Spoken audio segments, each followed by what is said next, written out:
A paz do Senhor, a mensagem de hoje, nesta noite, para o seu coração, será sobre alguns ensinamentos de Deus importantes. Na Bíblia tem muitos, mas eu queria destacar alguns que às vezes não é destacado tantas vezes e que de repente na nossa vida, nesse momento atual, no fim dos tempos, em tempo de avivamento, é extremamente importante. Um que poucas vezes a gente fala é o ensinamento que Jesus pegou os discípulos em Mateus 18 e no meio deles colocou uma criança e disse: se vocês não forem como uma criança, vocês não podem entrar no reino dos céus. E eles estavam discutindo quem ia ser o maior, né? E Jesus disse: essa criança é humilde e ela é grande aos olhos de Deus. É grande nos céus. Como uma criança, ser como uma criança. Será que nós já adultos, né? Porque uma criança aqui que eu falo de 3, 4 aninhos, naquela pureza total, né? Qual é a qualidade dela? Ela ama intensivamente, né, queridos? Ela se entrega. O amor dela é totalmente sincero. Ela se entrega e confia, ela se joga, né? Nos braços do pai e da mãe e se entrega, ela não consegue fingir, ela é pronta para aprender. Será que a gente está pronto para aprender? Ou a gente já se fechou e não quer mudar, não quer obedecer, não quer mais amar com sinceridade a Deus, as pessoas? A gente vive de aparência, a gente não consegue ser sincero mais, não está pronto a aprender, a gente julga. A criança não julga. Ela perdoa rapidinho, né? Tá quebrando pau, tá puxando cabelo do outro e tá aquela confusão. Daqui a pouco tá todo mundo sorrindo, tá todo mundo brincando e tá tudo bem. E a gente guarda a mágoa de uma pessoa que a gente ama, de um familiar, de um irmão em Cristo, de uma coisa, de guarda e fica aquilo para sempre, né? E a gente, às vezes, tem uma arrogância, a criança tem uma humildade pronta. Ela é dependente de quem ela ama. E Deus quer que a gente seja dependente dele. Essa dependência leva à intimidade, que é o próximo ensinamento. Nós sabemos que o texto em que Deus diz, nós temos Mateus 17, 27, nós temos vários textos na Bíblia que mostram que o homem conduzia, que vão confirmando. E a parte que eu quero salientar é quando o homem conduz Ezequiel a vários níveis das águas, que são os níveis de intimidade com Deus. O primeiro nível é um nível que vai até o tornozelo, mas para isso precisa tirar os pés, lavar os pés, né? Tirar os pés porque este lugar é santo, né? Lavar os pés sujos, né? Do pecado, da nossa velha vida, de brechas que foram abertas, então nos limpar, nos purificar para entrar em intimidade com Deus, né? É um nível de fé. De fé é onde você se limpa e entra em comunhão com Deus e confia no caráter de Deus, quem Ele é, que Ele é bom, que Ele é perdoador, que Ele é galador, que Ele não mente, que Ele prometeu vai cumprir. Você não duvida do caráter de Deus. Você sabe os seus deveres e sabe os seus direitos de filho, não é? O centurião, quando ele chegou e falou com Jesus em Lucas 7, de 1 a 10, ele falou assim: oh, eu sou homem que dou ordens, né? Eu mando a um que faça, ele faça, e você, né? Jesus, né? Você é o rei, você dá uma ordem, e o meu servo, só com a sua palavra já será curado. Então esse é o primeiro nível de intimidade. E Jesus exalta essa fé do centurião dizendo que em todo Israel ele não encontrou uma fé igual àquela. O segundo nível de intimidade com Deus que a gente precisa buscar e que às vezes é falado só de vez em quando, mas agora eu quero ressaltar alguns ensinamentos. O outro nível dos joelhos, né? Então veja bem que o homem estava conduzindo Ezequiel, mas ele não forçava. Era tudo espontâneo. A busca desses níveis de intimidade com Deus é espontâneo. Deus quer te levar, mas você precisa querer, não é? E aí as águas, elas saíram dos joelhos, né? Dos tornozelos e passaram para os joelhos. Os joelhos são a base, né? Se fraquejar os joelhos, pum, cai ao chão. Então a palavra diz que é um teste de força, né? Nesse nível. Se fores fraco no dia mau, é porque a tua força é pequena, porque ela é provada na hora do sofrimento, no dia mau, né? Então aí é a prova, é o segundo nível, é o nível dos joelhos. Spurgeon sempre diz assim que essa é uma corrida da vida que a gente ganha de joelhos. Corre de joelhos, porque é no joelho, é no poder de Deus, é na quebrantamento, é na busca. O terceiro nível dessa intimidade que vai subindo as águas é o nível da unção. Então ele leva as águas até a cintura. Essa unção é quando você passa, né, de estar tão unido com Deus que você executa a obra junto com Ele, não é? Então, você ora por enfermidades, elas são curadas porque Deus está pleno em você nesse sentido, neste nível de manifestação, de cura, de liberação de demônios, de maravilhas, né? A gente vê muitas coisas assim. Lucas 8, 45, 46 fala que ele sentiu sair poder, né, dele, Jesus, porque alguém o tocou. Aquela mulher tinha fé que se eu tocar, eu serei curada. Ela já estava nesse terceiro nível. O quarto nível é o nível da glória. Esse é muito forte. Deus opera sem precisar da gente sequer dar uma palavra. A gente está tão morto para nós mesmos, né? A gente mergulha por completo, já está da cintura, já mergulha na presença de Deus. Nesse momento, você se entrega por inteiro. Aí ali quem dirige é só o Espírito Santo. Nesse nível, não vivemos mais para nós mesmos, nós vivemos para Deus. É tudo para Ele, né? E Ezequias viu na margem dos rios as árvores e os frutos, né? A vida de Deus. Gálatas 2:20, fiz a minha escolha. Não vivo mais eu, mas Cristo vive em mim. Gálatas 2:20, palavra de Paulo. Para você chegar nesses níveis, você tem que estar com coragem, fé, comprometimento, abnegação total, dependência, obediência máxima a Deus.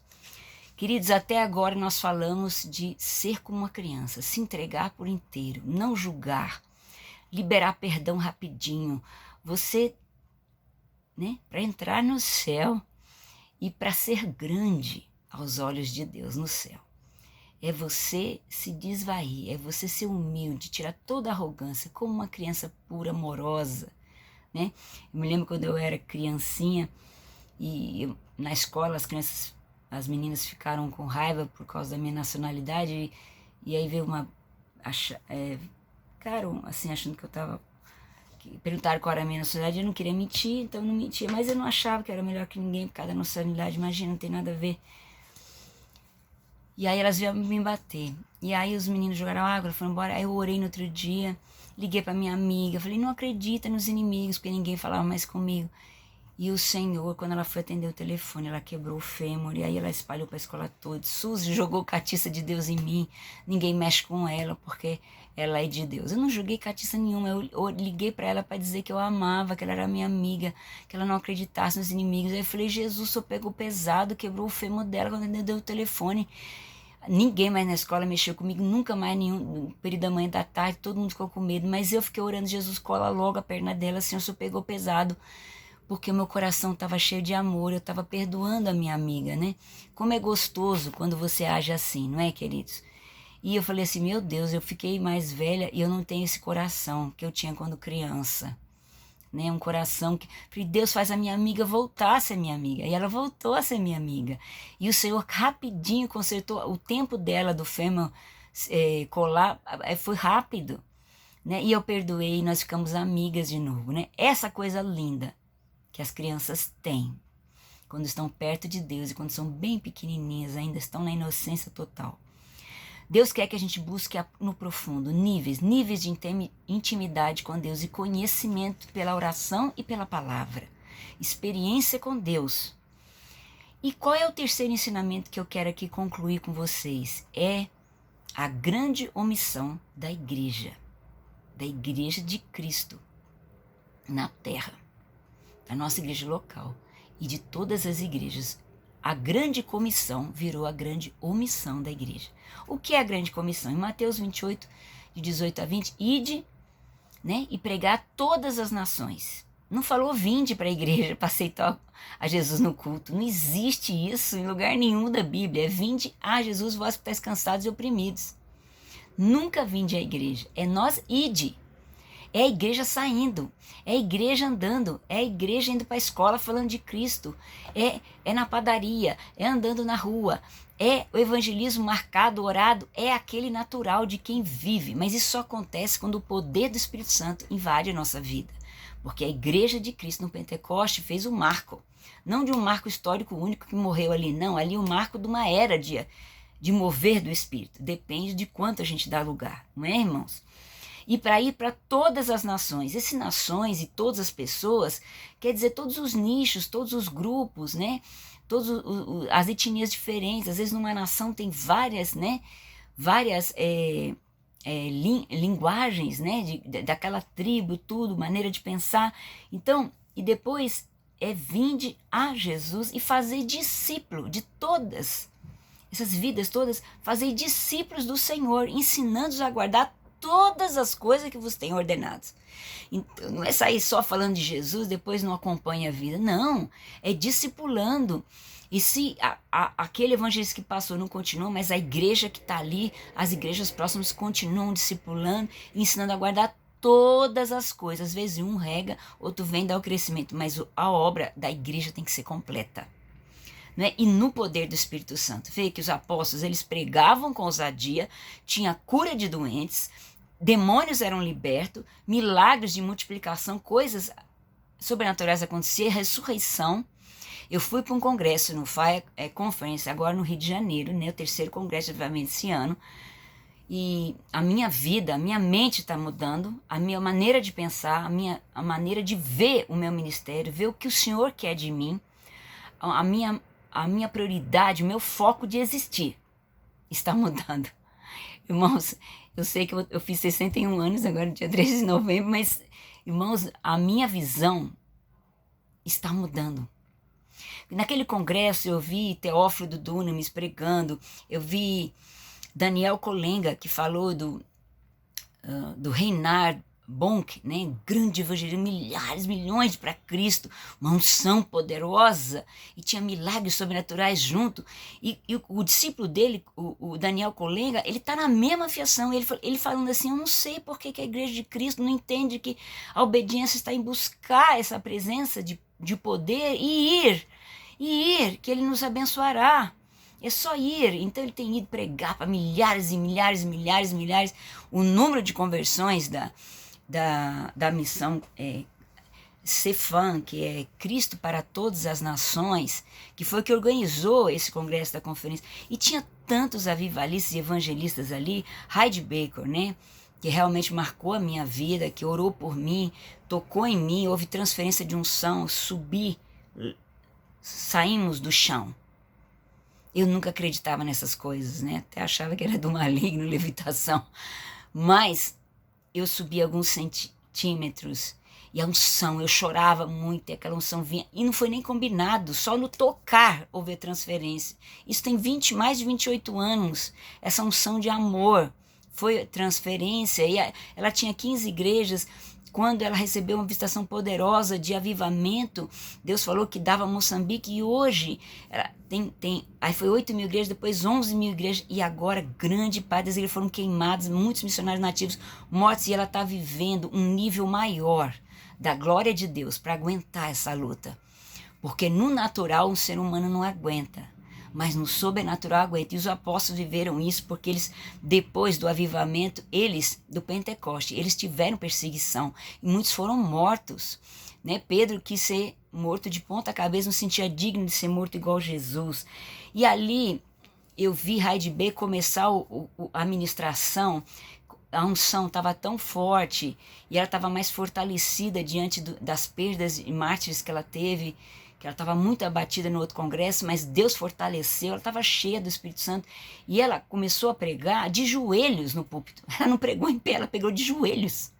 E ela não pregou, ela começou a adorar, falar com Deus, cantando, e ensinando e pregando, cantando. E invadiu a presença de Deus, todo mundo quebrantado, chorando aquela presença tão linda, poderosa. tanto milagre. Um amigo meu, Daniel, disse que num culto que ele foi na ADB, que ele viu 6 ressurreições, num culto só. E muito poder de Deus, muito milagre de comida, de gente curada, de muita coisa, muitos surdos, muitos cegos foram curados. Muito, muito, muito, muito, muito. Então, de 15 mil igrejas problemáticas, virou 11 mil. E hoje está tendo perseguição e eles estão buscando a Deus num outro nível, que é o nível 3 e 4, né? Que é o quarto, é o último nível quando você mergulha. Ela falou que só consegue viver agora no mergulho, direto na presença dele, adorando, adorando, adorando. Que tudo de mais terrível perde a primazia e Deus dá graça, né? Queridos, e quantas igrejas, né? Grande parte das igrejas queimadas e eles fiéis ali obedecendo o Senhor, não é? Queridos, o Pentecoste, ele inaugurou uma era e é só buscar e obedecer. Deus falou que nós faríamos coisas maiores do que ele fez, não é? Isso está na palavra. Em Joel fala, né, que os mancebos, os idosos terão visões e profetizarão e tal. E aonde está isso? Está. Então, eu vi naquele monte de preletores, muitos preletores, muitos deles tinham experiência de ressurreição, que eles oraram, ressuscitou. Mas eles não estavam nem preocupados com isso. O Todd tem um ministério lindo, uma unção poderosa. E ele buscou 18 anos de ministério, e ele buscou em Deus, na humildade ali, e ele falou assim, Deus, ele conta uma parábolazinha que já é meio conhecida, por alguns outros não, de que como se o burrinho que levou Jesus entrando em Osana, quando todo o povo grita, joga as palmas para a glória de Jesus entrando em Jerusalém, como se o burrinho fosse conversar com a mãe dele, né? E aí ele disse, mãe, hoje eu entrei e o povo todo me exaltou e eu fui reconhecido e gritaram e tal, e jogaram palmas para mim e tudo e tal. Ele falou assim, e tinha alguma coisa em cima de você? Tinha um tal de Jesus que estava em cima de mim assim. Aí ele falou assim, meu filho, para ter certeza, faz o seguinte, tu vai de novo agora sozinho, caminha o mesmo caminho e vê o que acontece. Aí ele fez o mesmo caminho e nada de palmas para ele, nada. Então essa é a ilustraçõezinha, que é uma parábola, né? Porque não é o jumento de Balaão que conversa, né? Mas é uma parábola. Então Deus, em outras palavras, né? O pregador quis dizer que nós somos que nem aquele burrinho, nós só carregamos Jesus, não tem nenhuma glória em nós. E tem horas que a gente não é nem o burrinho que Deus pode usar para entrar e manifestar a sua glória, implantar o reino. O reino de Deus é com poder e maravilhas, é com sinais, é com tudo, mas não é isso o mais importante, não é os sinais. Porque se não tiver a substância do amor por Jesus, quando vem a perseguição, não aguenta. Só quer o Jesus do milagre e não conhece o Jesus da prova. O Jesus de que você ama ele. Os apóstolos, né, apanhavam e estavam cantando. Então é um outro nível de vida com Deus. Essa é o nível do final dos tempos. É a igreja do remanescente, é o avivamento para o Brasil ser um celeiro de missionários. Não discussão política por causa de partido. Aquele partido é melhor que o outro. Claro, sim, por causa disso, daquilo outro, sabemos tudo. Mas vamos orar para que os políticos se convertam. Né? Vamos orar para que Deus implante sua vontade. Vamos orar para que nosso país seja livre de perseguição religiosa. Vamos orar para que os valores de Deus prevaleçam, mas que o povo se arrependa dos seus pecados. O povo todo, os crentes, todo mundo. E não fiquem se atacando, não fiquem se dividindo, fiquem orando para que Deus invada. Porque quando o avivamento veio nas Ilhas Fiji, o primeiro-ministro já começava pedindo perdão dos seus pecados. Deus atinge o crente, o não crente, todo mundo para ele se converter. Isso é avivamento, é quando nós nos humilhamos, fazemos várias vigílias de oração, como foi em Cali, né? 10 dias de vigília de oração, quando Júlio Avivalista fazia de vez em quando alguns congressos para buscar Deus, não era para ouvir testemunhos, não era para receber bênçãos, não era para ouvir louvores, né? E palavras de incentivo, de evangelismo, nem como foi o nosso congresso, que foi de muita adoração, de muito quebrantamento e choro, mas no sentido de buscar Deus a noite toda. Depois dos 10 dias de vigília no estádio, né, que as pessoas ficavam para fora e não conseguiam entrar. Superou o número de 60 mil. Deus varreu o maior quartel-general de droga do mundo, né? E dos 7 traficantes, 6 foram presos, passou 15 dias, o último foi preso. Tem uma droguinha ali, tem um tráfico, mas o quartel maior de drogas do mundo foi ao chão. Então nós queremos avivamento na nossa vida. Nós vamos atrasar o avivamento de Deus para o mundo, se Deus escolheu o Brasil. Então não é um Brasil dividido, que está olhando para homens e vendo que é o melhor homem, que é o pior homem.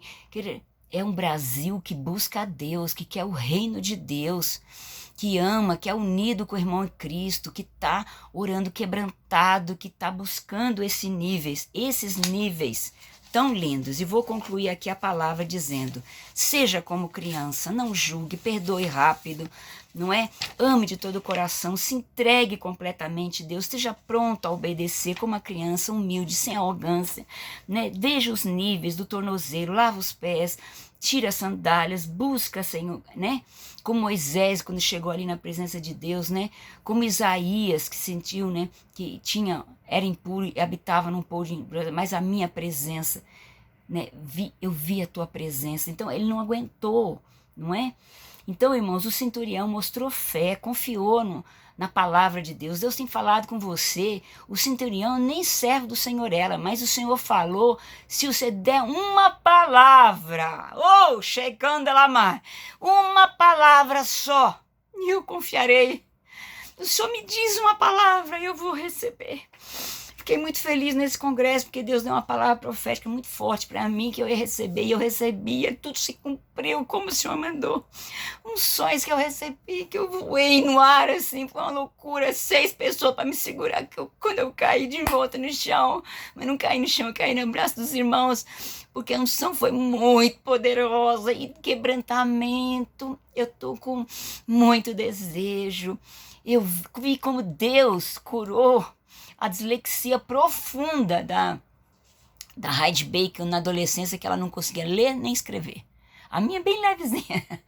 E quanto milagre. Diz para Deus que algo não é possível, né? Eu pude entregar a palavra profética em inglês, em espanhol, falando com o irmão em espanhol, e Jesus pôde abençoar. Eu estou com vontade de estudar as línguas, que eu estava com dificuldade, irmãos, os níveis, né? O segundo nível é o nível da prova, que a gente, na hora da hora dura, a gente tem que aguentar para não cair. É a hora dos joelhos, quando o nível de comunhão vai para os joelhos. Depois o nível de unção. Daí você já começa a trabalhar junto com o Senhor. Você fala e Deus vai operando, porque você já está conectado com Ele. E aí você vai junto com Ele fazendo a obra. E Ele faz tudo. Você é só o jumentinho, né? Como disse a parábola, não é? E o terceiro nível é o nível da glória. Esse nível, você não precisa falar nada, fazer nada, porque Jesus já vem e Ele já faz. É um nível tão forte de presença de Deus que não precisa falar nada, né? E Enoque chegou nesse nível e foi para o céu. Eu acho que Elias estava nesse nível. E Deus quer nos levar a esse nível. Paulo, quando foi arrebatado, o arrebatamento é esse nível. É quando você não faz mais nada, é só a presença de Deus que comanda. Ele não usa nem as suas palavras. Queridos, nós temos que viver um cristianismo diferente de tudo isso. Um cristianismo que vale a pena, que crê. Hoje ninguém parece que crê em mais nada. Não crê nas promessas de Deus, não crê no amor de Deus, não crê no poder de Deus. Não busca esse poder. Não vê o sobrenatural. Eu vi tanto sobrenatural nesses congressos de as curas nesse último congresso do Fire. Quem está doente assim, levantava as mãos. Era tanta gente, com cada doença diferente. E agora, abaixa a mão. Você foi curado, vamos orar. Orou, acabou a oração. Quem foi curado? Faz assim. Aí todo mundo fazendo assim. Acabou. Não tinha nem tempo de dar ênfase para as curas. Porque a presença de Deus estava tão forte que aquilo acontecia rapidinho. Rapidinho. E quando não acontece, Deus tem um outro objetivo maior lá na frente. Às vezes é cura progressiva, às vezes não. Mas a presença de Deus está acima de tudo. E duvidar do sobrenatural é duvidar da vida eterna. Porque tudo de Deus é sobrenatural. E nós vamos viver eternamente no sobrenatural. Está na hora de implantar o reino de Deus com amor todo sobrenatural, de gente quebrada. Se o meu povo, que se chama pelo meu nome, se humilhar, se arrepender dos seus pecados, perdoarei os seus pecados e sararei a sua terra. A sua terra no original. Esse terra é país. Vem o avivamento para o Brasil. Mas para quem vai trazer é o remanescente quebrado. Quebrado. Morto. E um avivamento em São Paulo, que vem pela Cracolândia. Que Deus te abençoe. O pior lugar, né? Que ninguém pode ter nada de bom dali. Né? Ninguém acreditava que vinha alguma coisa boa de Nazaré. Veio Jesus para todas as nações. Vamos viver, vamos crer no sobrenatural. Porque isso é que é ser crente. É viver e crer no sobrenatural. E buscar isso. Buscar mais do que prata e ouro. A qualquer preço. E como o Reinhard Bonn disse, né? A vida eterna nós temos, mas nós não temos a eternidade para pregar. O tempo que nós temos aqui é curto. Então temos que pregar a tempo e fora de tempo. Temos que buscar e implantar o reino dele. E esse é o principal motivo dos crentes estarem vivos, é para implantar o reino. A nossa vida e as nossas bênçãos, elas vão correr atrás da gente. Mas nosso papel é buscar ele para implantar o reino dele aqui, com todo o poder dele.